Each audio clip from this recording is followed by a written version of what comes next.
Bismillahirrahmanirrahim. Assalamualaikum warahmatullahi wabarakatuh.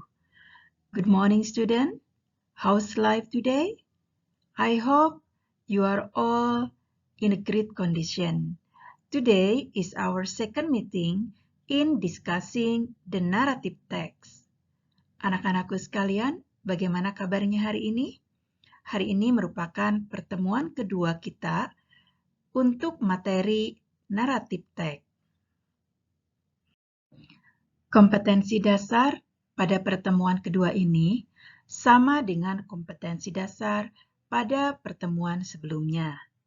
KD-nya adalah KD 3.5 dan 4.5. Untuk KD 3.5 yaitu membedakan fungsi sosial, struktur teks, dan unsur kebahasaan beberapa teks naratif lisan dan tulis dengan memberi dan meminta informasi terkait legenda rakyat sederhana sesuai dengan konteks penggunaannya.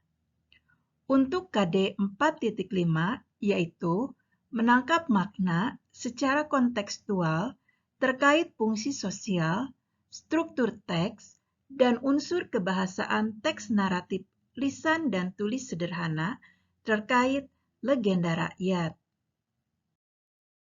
Tujuan pembelajaran.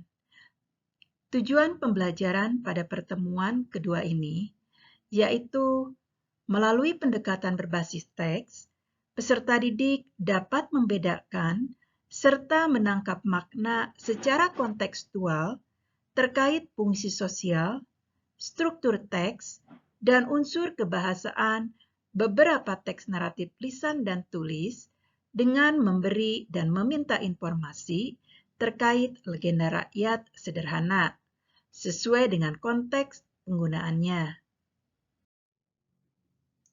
Okay, student, here I would like to show you an example of a narrative text. The title of the text is Lutung Kasarung. It is the folktale come from West Java, Indonesia. Baiklah anak-anakku sekalian, kali ini Ibu akan memperlihatkan sebuah contoh teks naratif. Judul dari teks ini adalah Lutung Kasarung. Cerita ini merupakan cerita rakyat atau legenda yang berasal dari Jawa Barat, Indonesia. There are several parts from this story. Okay, and let's begin from the first part. It is orientation. Prabu Tapa Agung was an old king. He had two daughters, Purbararang and Purbasari. Prabu Tapa Agung planned to retire as a king. He wanted Purbasari to replace him as the leader of the kingdom. Hearing this, Purbararang was angry. "You cannot ask her to be the queen, father. I'm older than she is. It's supposed to be me, not her," said Purbararang. But the king still chose Purbasari to be the next queen. Pada bagian ini, penulis menyampaikan informasi kepada pembaca tentang siapa karakter yang ada di dalam cerita tersebut dan di mana cerita tersebut terjadi. Pada bagian orientation ini diceritakan bahwa Prabu Tapa Agung merupakan seorang raja yang sudah tua. Dia memiliki dua orang putri yang bernama Purbararang dan Purbasari. Prabu Tapa Agung berencana untuk berhenti sebagai raja. Nah, kemudian dia menginginkan Purbasari untuk menggantikan dia memimpin kerajaan. Nah, mendengar hal tersebut, Purbararang sangat marah. Dia berkata bahwa Purbasari tidak dapat menjadi seorang ratu karena Purbararang lebih tua dari dia. Ya, seharusnya Purbararanglah yang menjadi ratu. Nah, namun raja masih tetap memilih Purbasari untuk menjadi ratu yang akan datang. Pada bagian ini kita mendapatkan informasi tentang karakter atau tokoh yang ada di dalam cerita pada bagian orientation. Di antaranya di sini disebutkan ada Prabu Tapa Agung, kemudian Purbararang, dan Purbasari.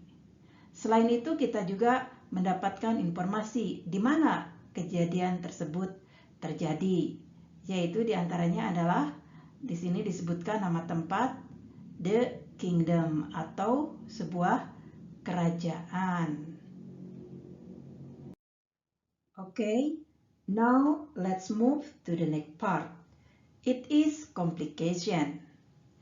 Purbararang then set a bad plan with her fiancé Indrajaya. Together they went to a witch and asked her to put a spell on Purbasari. Later Purbasari had bad skin. There were black dots all over her body. You are not as beautiful as I am. You cannot be the queen. Instead, you have to leave this palace and stay in the jungle, said Purbararang. Pada bagian complication ini merupakan awal di mana karakter atau tokoh utama mendapatkan masalah. Permasalahan yang dihadapi oleh Purbasari sebagai tokoh utama diantaranya adalah Purbararang set a bad plan with her fiancé. Nah, jadi Purbararang itu berencana ya atau merencanakan hal yang buruk bersama-sama dengan tunangannya atau kekasihnya Indrajaya di sini ya. Jadi and then Purbararang and Indrajaya went to a witch and asked her to put a spell on Purbasari. Jadi Purbararang dan Indrajaya ini pergi ke seorang penyihir dan memintanya untuk memberikan mantra kepada Purbasari. Purbasari had bad skin dan akhirnya Purbasari kulitnya itu berubah menjadi buruk atau sakit ya, memiliki penyakit kulit. Untuk selanjutnya Purbararang asked Purbasari to leave the palace and stay in the jungle. Nah, kemudian akhirnya si Purbararang ini meminta Purbasari untuk meninggalkan istana dan tinggal di hutan. Now is the third part. It is the resolution. Purbasari was very sad. Now she had to stay in the jungle. Every day she spent her time playing with some animals there. There was one monkey that always tried to cheer her up. It was not just an ordinary monkey. She had magical power, and he also could talk with humans. The monkey's name was Lutungkasarung. He was actually a god. His name was Sanghyang Gurumina. Lutungkasarung planned to help Purbasari. He made a small lake and asked her to take a bath there. Amazingly, her bad skin was cured. Now she got her beautiful skin back. After that, she asked Lutungkasarung to accompany her to go back to the palace. Purbararang was very shocked. She knew she had to come up with another bad idea. She then said, "Those who have longer hair will be the queen." Pada bagian resolution merupakan penyelesaian atau jalan keluar yang ditemukan oleh tokoh utama. Pada bagian ini, penyelesaian atau jalan keluar yang dilakukan oleh Purbasari diantaranya adalah Purbasari stayed in the jungle. Jadi Purbasari memutuskan untuk tinggal di hutan. Kemudian she played with animals, one of which was a monkey. Nah, dia bermain dengan banyak binatang dan diantaranya atau salah satu diantaranya adalah seekor monyet. The monkey was a god who planned to help Purbasari, dan ternyata monyet tersebut merupakan seorang dewa ya yang berencana untuk membantu atau menolong Purbasari. Selanjutnya Purbasari bad skin was cured. Jadi penyakit kulitnya Purbasari itu akhirnya dapat diobati. Ya, di sini disampaikan pada informasi bahwa Lutung Kasarung di sini ya disebutkan bahwa he made a small lake and asked her to take a bath there. Jadi pada saat Purbasari diminta untuk mandi di sebuah danau kecil, nah akhirnya kulitnya pun atau penyakit kulitnya pun sembuh gitu ya. Purbasari went back to the palace. Setelah penyakitnya sembuh, akhirnya Purbasari memutuskan untuk kembali lagi pulang ke istana. Next is complication 2. The king then measured his daughter's hair.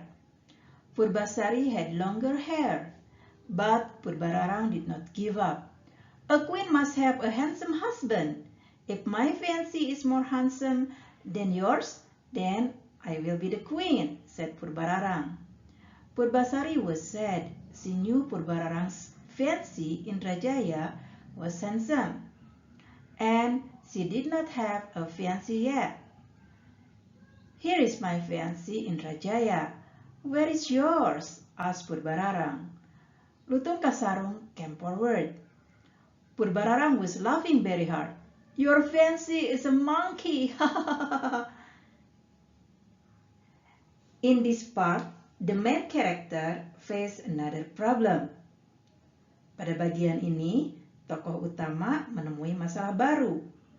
Permasalahan yang dihadapi oleh Purbasari diantaranya adalah Purbararang said that the queen should have long hair, bahwa seorang ratu itu harus memiliki rambut yang panjang. Kemudian yang kedua, Purbararang told that the queen must have a handsome husband. Jadi permasalahan yang keduanya adalah bahwa seorang ratu harus memiliki suami yang tampan.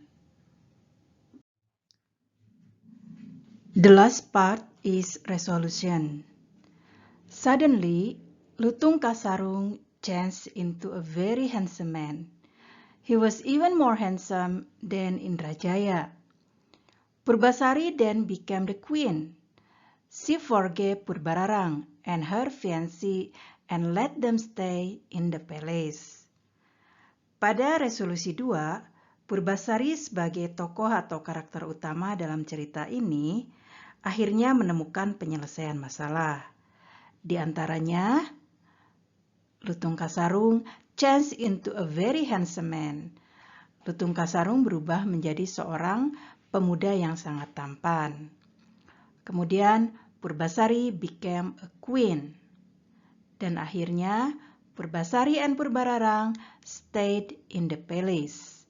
Jadi Purbasari menjadi seorang ratu dan Purbasari serta Purbararang tinggal di istana. Sementara koda atau pesan moral dalam cerita tersebut diantaranya, evil will never win against good. Kejahatan tidak akan pernah menang melawan kebaikan.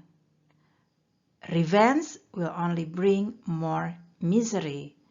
Balas dendam itu hanya akan membawa kepedihan atau kesengsaraan. Dan terakhir, don't underestimate other people. Jangan pernah merendahkan orang lain.